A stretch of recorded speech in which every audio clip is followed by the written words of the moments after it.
We are going to move on to citizens addressing the board.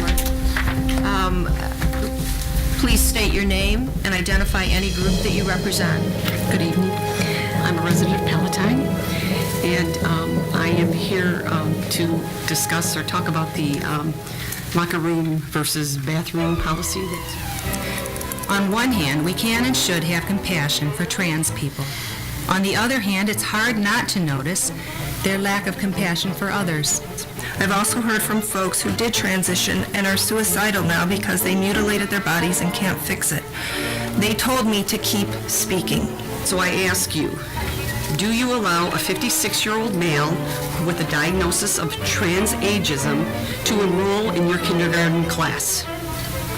Educators like to talk about teaching kids to think, but our schools are in fact teaching kids that feelings matter more than facts. Do you allow the trans species child not to legally not enroll in school because they view themselves as an animal? And then do you allow that child, if he does attend school, to eat without their hands? God warns us that fear of man is a trap.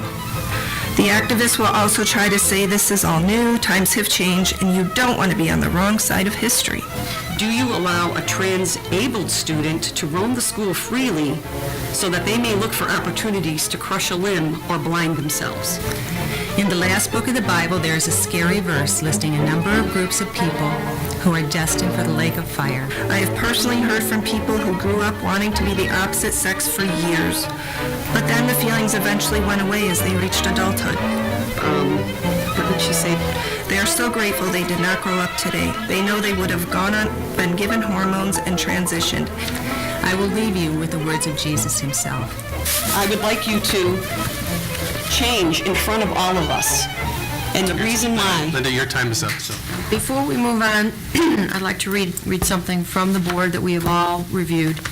Community Consolidated School District 15's practices regarding transgender students' use of bathroom and locker room facilities is rooted in both the state law, Illinois Human Rights Act, and district policies regarding equal educational opportunities, non-discrimination, and gender equity. I'm sorry, We listen. we listened to you. I would ask that you be as respectful.